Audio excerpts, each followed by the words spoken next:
میری بڑی بہن میرے ساتھ میرے گھر میں رہتی تھی۔ ایک دن جب میں بچوں کے اسکول پیرنٹس میٹنگ سے واپس آئی تو میں نے بہن کو آواز دی اور اس کے کمرے میں گئی، لیکن وہ وہاں موجود نہ تھی۔ میں اپنے کمرے کی طرف آ گئی، یوں ہی دروازہ کھولا، اندر کا منظر دیکھ کر میرے پاؤں تلے سے زمین نکل گئی کہ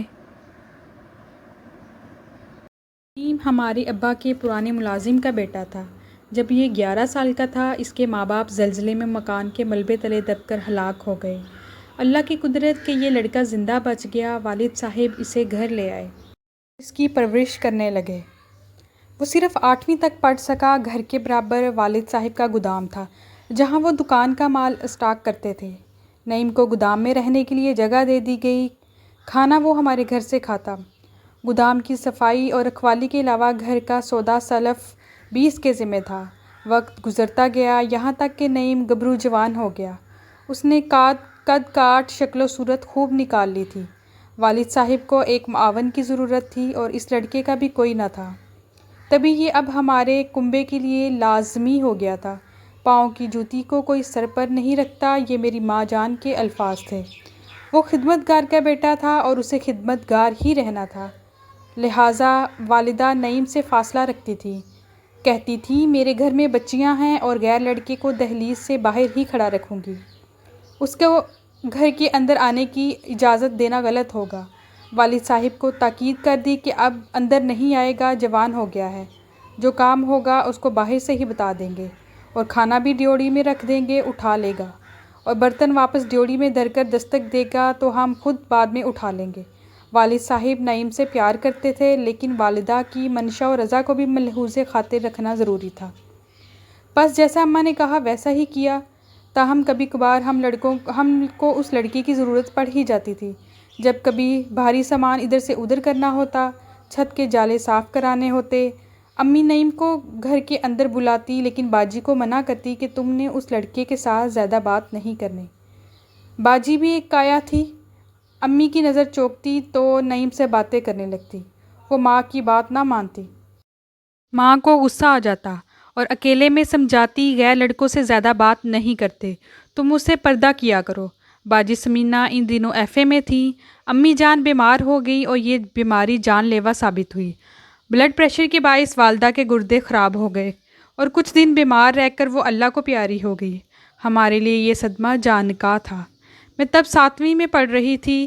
امی کی کمی باجی کی باہوں میں خود کو چھپا کر پوری کرنے کی کوشش کرتی۔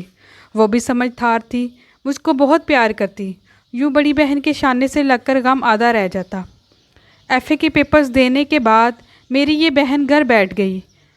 چھوٹی بہن بھائی سنبھالنے کی خاطر قربانی دی تو ہم بھی اپنی بہن پر انحصار کرنے لگے اور ان کو بڑا سمجھنے لگے۔ وہ کھانا پکاتی، ہمارے کپڑے دھو کر استری کرتی اور ہم کو تیار کر کے اسکول بھیجتی۔ اپنے والد کی بھی خدمت کرتی۔ لگتا تھا کہ ماں کا خلا باجی کے پیار نے پر کر دیا ہے، ورنہ تو شاید ہم کو والدہ کی محرومی ختم کر دیتی۔ 8ویں میں ہوش سنبھال لیا تو اپنی اس محسن بہن کو کسی اور کھیل میں الجھا ہوا پایا۔ والد صاحب کام پر نکل جاتے اور رات گئے لوٹتے۔ میں اور آسیہ اسکول جاتی، ہمارا بھائی بھی پڑھنے چلا جاتا۔ گھر پر باجی اکیلی ہوتی تو وہ چھت سے گودام میں جھانک کر نعیم کو آواز لگا کر گھر کے اندر بلا لیتی کسی کام کے بہانے سے، اور پھر تنہائی کی ان ملاقاتوں نے ایک نئے ناٹک کا روپ دھار لیا۔ اتفاقاً کبھی میں اور آسیہ اسکول سے جلد آ جاتے اور کبھی رفیع بھائی، تو نعیم کو ہم گھر کے اندر بیٹھا پاتے۔ شروع میں دھیان نہ گیا، رفتہ رفتہ میرے دل میں عجیب وسوسے سر اٹھانے لگے کہ یہ روز کیوں گھر میں ہوتا ہے، جبکہ امی ہمیشہ باجی کو منع کرتی تھی کہ اس کے سامنے نہ جایا کرو، اس کے ساتھ زیادہ بات نہ کیا کرو۔ نعیم کا اس طرح ہر وقت موجود رہنا ہم کو ناگوار گزرنے لگا۔ جب ہم نہ سمجھ تھے، کسی بات کو خیال میں نہ لاتے تھے، جو عقل آئی نعیم کو باجی کے ساتھ بے تکلفی سے گفتگو کرتا پا کر دم گھٹتا ہوا محسوس ہونے لگا۔ ہم جانتے تھے کہ وہ رشتہ دار نہیں ہے، ہمارا ملازم ہے۔ کبھی امی ابو نے اسے ہم لوگوں کے درمیان گھلنے ملنے نہ دیا تھا۔ اس کی حیثیت ہمیشہ نوکر کی سی رہی تھی۔ بھائی ہم دونوں بہنوں سے چھوٹا تھا، میں بھی بڑی تھی، تبھی زیادہ فکر مجھی کو ہوئی تھی۔ ابا کی وجہ سے چپ تھی کہ ان کو دکھ نہ پہنچ جائے، لیکن باجی کے لچھن دیکھ کر دل جل کے خاک ہوا جاتا تھا۔ پہلے باجی ہمارا بہت خیال رکھتی تھی، لیکن اب نعیم کی خاطر ہم کو بری طرح نظر انداز کرنے لگی تھی۔ جب وہ ہوتا خوب اس کی خاطر تواضع کرتی، اچھا کھانے کو دیتی اور ہم کو ڈانٹتی ڈپٹتی تھی کہ ٹھہر جاؤ، بھوک سے مرے تو نہیں جا رہے۔ وہ نعیم کو ترنے والے کھانے کو دیتی اور ہم بیٹھے منہ تکا کرتے۔ باجی کے اسی رویہ نے ہم تینوں کو ان کے خلاف کر دیا۔ جب میں 9ویں میں تھی، زیادہ الجھاؤ میں رہنے لگی اور ایک روز جرأت کر کے بہن کو جتلا بھی دیا کہ باجی دیکھو، تم جو کر رہی ہو ٹھیک نہیں ہے، باز آ جاؤ ورنہ ابا سے کہہ دوں گی۔ اس نوکرزاد کو تم گھر میں مت بٹھایا کرو اور عمدہ کھانے بھی پیش نہ کیا کرو، ورنہ یہ اپنی اوقات سے باہر آ جائے گا تو ہم سب کے لیے مصیبت بن جائے گا۔ باجی نے اس دن مجھے بہت لعن طعن کی کہ افسوس ہے تمہاری سوچ پر، پڑھ لکھ کر بھی جاہل رہ گئی ہو۔ کیا ہمارا مذہب اس بات کا درس نہیں دیتا کہ امیر غریب سب ہی انسان برابر ہوتے ہیں، اور تم مجھے غرور سکھا رہی ہو؟ نعیم نوکر ہے تو کیا ہوا، میں تو ہے تو ہماری طرح کا انسان، اتنی حقارت اچھی نہیں۔ میں حقارت نہیں کر رہی باجی، بلکہ آپ کو احتیاط سے کام لینے کا کہہ رہی ہوں۔ ابا کی لا علمی میں کیوں اس غیر آدمی کو گھر کے اندر بٹھاتی ہو، جبکہ اماں بھی فاصلہ رکھتی تھی اور اس کو گھر میں نہیں گھساتی تھی؟ اپنا نہیں تو اپنی بہنوں کا خیال کر لو۔ یقیناً جب ابا کو اس بات کا علم ہوگا وہ بہت ناراض ہوں گے، اور کبھی کبھی تو ان کو علم ہو ہی جائے گا۔ باجی پر میری تنبیہ کا کوئی اثر نہ ہوا۔ تو ویسے بھی مجبور تھے کہ چھوٹے تھے، ہم کو اور گھر کو وہی سنبھالتی تھی، لیکن اب جب کہ اچھا برا سمجھنے لگی تو کیسے چپ رہتی؟ میں نے بھی کہہ دیا کہ اگر باز نہ آئی تو سب کچھ ابا سے کہہ دوں گی، پھر تم کو ماریں یا گھر سے نکال دیں، میں نہیں ذمہ دار۔ لیکن اب مجھ سے اور زیادہ کچھ بھی برداشت نہ ہوگا۔ جب دیکھا کہ میرے تیور کڑے ہیں، آپے سے باہر ہو گئیں، جوتا اٹھا کر مارنے لگیں۔ اس پر میرے دل میں تو جیسے آگ سی بھڑک اٹھی۔ پہلے تو میں ان کو محض ڈرا رہی تھی، اب قسم کھائی کہ جو ہو سو ہو، ابا سے ضرور ان کی شکایت کروں گی۔ شام کو ابا آئے تو میرا منہ سوجا ہوا تھا، آنکھیں سرخ ہو رہی تھیں۔ انہوں نے پیار سے پوچھا، ہماری بیٹی کو کیا ہوا ہے، کیوں آنکھیں سوجی ہیں؟ میں تو پھٹ پڑی اور جذبات میں آ کر ابا کو بتا دیا کہ باجی روز نعیم کو بلا کر بٹھا لیتی ہیں، اسے کچن میں بیٹھا کر گرم گرم کھانے پیش کرتی ہیں۔ ہم تو اسکول ہوتے ہیں، جب آتے ہیں یہ موجود ہوتا ہے، یہی بات مجھے اچھی نہیں لگتی۔ نعیم جائے گا یا پھر میں اس گھر میں نہیں رہوں گی۔ کہنے کو تو یہ سب کہہ گئی، لیکن ابا کی طرف نہ دیکھا کہ وہ تو تیورا کر رہ گئے تھے۔ اس وقت گھر سے نکل کر گودام کی طرف گئے اور نعیم سے جا کر کہا، 1 منٹ میں یہاں سے دفع ہو جاؤ اور پھر کبھی اپنی شکل مجھے مت دکھانا۔ جس تھالی میں کھاتے ہو اسی میں چھید کرتے ہو۔ نہ جانے کیوں کر انہوں نے خود پر قابو پایا، نعیم کو جانے دیا، ورنہ اتنے غصے میں تھے کہ خود میں ڈر گئی تھی کہیں اس کا خون نہ کر دیں۔ نعیم اس وقت چلا گیا، خدا جانے کہاں۔ اب میں پچھتائی کہ جلد بازی میں ابا کو بتا کر باجی کی بے قدری کرا دی تھی۔ جیسی بھی تھیں ہم کو تو محبت دے رہی تھیں، دیکھ بھال اور ہمارے سارے کام کرتی تھی۔ تعلیم ہماری خاطر چھوڑی، اتنی قربانی دی تاکہ ابا کہیں دوسری شادی کر کے سوتیلی ماں نہ لا بٹھائیں۔ اب برے دنوں نے مجھے گھیرا۔ ابا کا بس نہ چلتا تھا کہ باجی کو کنویں میں دھکا دے دیتے اور وہ اٹھتے بیٹھتے مجھے کوستی کہ کم بہن ہے کہ ڈائن، مجھ سے میرے باپ کی شفقت اور محبت چھین لی ہے۔ ناگن میں تو ہر وقت تجھ پر نچھاور ہوا کرتی تھی، اور تو نے یہ صلہ دیا کہ مجھے باپ کی نظروں سے گرا دیا۔ نعیم سے باتیں ہی کرتی تھی نا، کبھی کوئی غلط حرکت کرتے تو نہیں دیکھا؟ پھر اتنی سی بات کو بڑھا چڑھا کر کیوں ابا سے جڑ دیا؟ میں بھی انسان ہوں، کہیں آتی جاتی نہیں، ہر وقت تم لوگوں کی سیوا کرتی رہتی ہوں۔ تنہائی سے اکتا کر نعیم سے 2 باتیں کرنا کیا اتنا بڑا گناہ تھا کہ تو نے اس بیچارے یتیم سے رہنے کا ٹھکانہ بھی چھین لیا؟ اب نہ جانے وہ کہاں مارا مارا پھرتا ہوگا۔ بہت گناہ ہوگا صبیحہ، دیکھ لینا تجھے، تیرا بھی حال برا ہوگا اور تو بھی ایسے دربدر ہوگی کہ اس کی بد دعا عمر بھر تیرا پیچھا کرے گی۔ یہ ظلم بہت مہنگا پڑے گا جو تو نے اس کے ساتھ کیا ہے۔ جوں جوں وہ مجھے کوستی میں پریشان و پشیمان ہوتی۔ نعیم تو پھر پلٹ کر نہ آیا اور نہ اس کا کچھ اتا پتا رہا۔ میں نے روتے پیٹتے BA کر لیا، تبھی ایک اچھا رشتہ آ گیا۔ ابا نے جھٹ پٹ میری شادی کر دی۔ باجی بیچاری ابھی تک قربانی کا بکرا بنی ہوئی تھی کہ ایک چھوٹی بہن اور بھائی باقی تھے جن کی دیکھ بھال انہیں کرنی تھی۔ کچھ رشتہ داروں نے میرے والد کو صلاح دی اب تم دوسری شادی کر لو تاکہ گھر سنبھالنے والی آ جائے اور پھر تم سمینہ کی شادی کر دینا۔ والد بھی چاہتے تھے کہ باجی کی شادی ہو جائے، لیکن کوئی اچھا رشتہ نہیں مل رہا تھا اور وہ اسی کوشش میں تھے کہ ادھر بیٹی کے فرض سے سبکدوش ہوں تو پھر اپنی شادی کے بارے میں سوچیں۔ انسان سوچتا کیا ہے اور ہوتا کیا ہے۔ ابا کو کسی نے باجی کے لیے رشتہ بتایا اور جس روز وہ لڑکا دیکھنے لاہور جا رہے تھے پتوکی کے قریب ان کا ایکسیڈنٹ ہو گیا۔ وہ جاں بھر نہ ہو سکے اور ہم کو تقدیر نے ایک اور زخم لگا دیا۔ میں تو اپنے گھر میں خوش اور آباد تھی، لیکن اب بڑا مسئلہ میری باجی سمینہ، چھوٹی بہن اور بھائی کا تھا جو اکیلے نہ رہ سکتے تھے۔ عدنان بہت انسان دوست تھے اور وہ مجھے بے حد چاہتے تھے۔ جب ان سے اپنے بھائی بہنوں کی مجبوری بتائی، بولے کہ ان سب کو یہاں لے آؤ اور اپنے پاس رکھ لو۔ میں نے کہا کہ ایسا درست نہ ہوگا، میرے والد صاحب کا ذاتی مکان ہے، وہ اس میں رہتے بھلے لگتے ہیں، مکان کو تالا لگ جائے گا اور لوگ بھی آپ کو یہی کہیں گے کہ بیوی کے رشتہ دار پال رہے ہو۔ بہتر یہ ہے کہ ہم ہی کچھ عرصہ ان کے پاس جا کر رہ لیتے ہیں، جب تک کوئی ایسا رشتہ باجی کے لیے نہیں مل جاتا کہ جس کو گھر داماد بننے کی شرط قبول ہو۔ عدنان نے میری بات مان لی اور ہم اپنے گھر سے والد صاحب کے گھر منتقل ہو گئے۔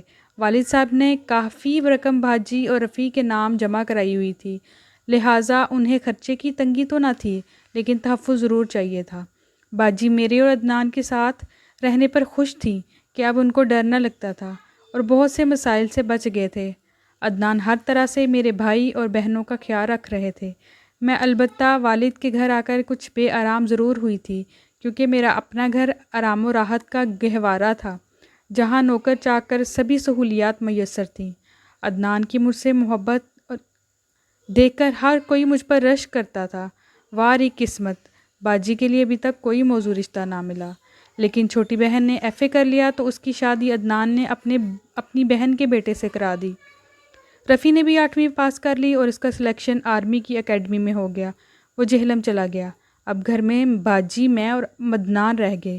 میں نے باجی سے اصرار کیا کہ اب آپ ہمارے گھر چل کر رہو، ہم بہت دن آپ کے پاس رہ لیے۔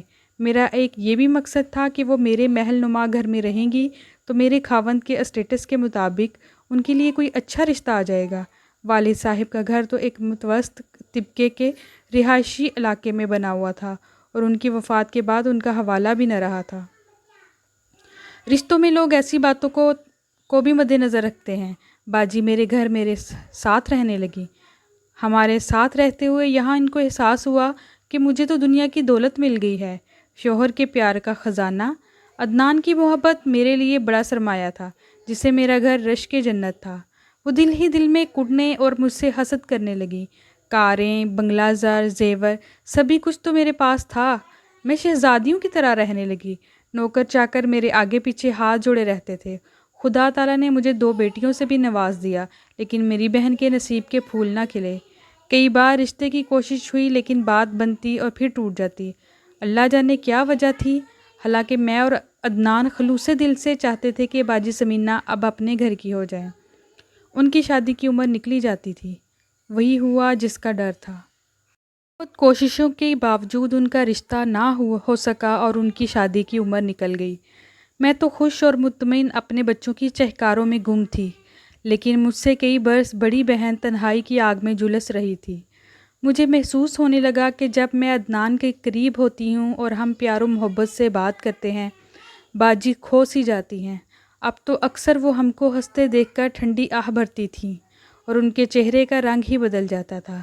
تبھی مجھے باجی کی اور زیادہ فکر لگی اور میں نے ان کو خوش دیکھنے کی خاطر عدنان سے کہا کہ آپ بچوں اور باجی کو لے کر سیر کو چلے جایا کریں۔ تیسرے بچے کی آمد تھی، اسی وجہ سے میری طبیعت خراب رہتی تھی اور گھر سے باہر نکلنا میرے لیے دوبھر ہو رہا تھا۔ گرمیوں کی چھٹیاں تھیں۔ میں نے عدنان کو مجبور کیا کہ بچوں کو مری کی سیر کرا لائیں۔ میں نہیں جا سکتی، باجی کو لے جائیں۔ انہوں نے بہت کہا کہ بغیر تمہارے سیر کا کیا لطف آئے گا۔ میں نہ مانی۔ دراصل میں باجی کو خوش دیکھنا چاہتی تھی، کیونکہ ان دنوں وہ بہت بجھی اور اداس رہتی تھی۔ بس اسی دن سے میری خوشیوں نے مجھ سے منہ موڑ لیا اور میری بربادی کا آغاز ہوا۔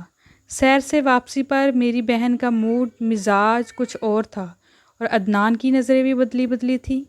وجہ میری سمجھ میں نہیں آئی، کیونکہ اس رشتے کو میں شک و شبہ سے بالاتر سمجھتی تھی جو میری بہن اور میرے شوہر کے درمیان تھا۔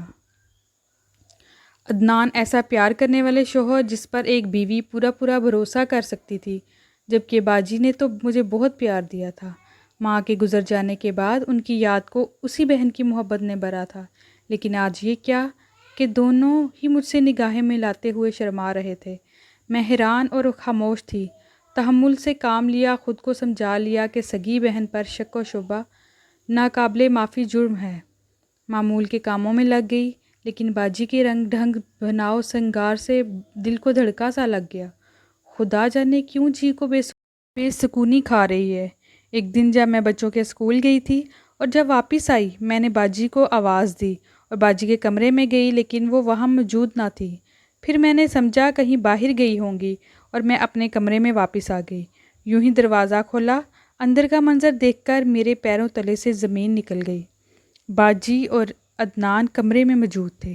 انہوں نے مجھ سے معافی مانگی اور باجی کمرے سے چلی گئی اور میری دنیا تباہ ہو گئی۔ میں گر کر بے ہوش ہو گئی اور ہسپتال پہنچ گئی۔ تیسرے بچے کو جنم دیا۔ جب گھر لوٹی تو یہ گھر میرا نہ رہا تھا۔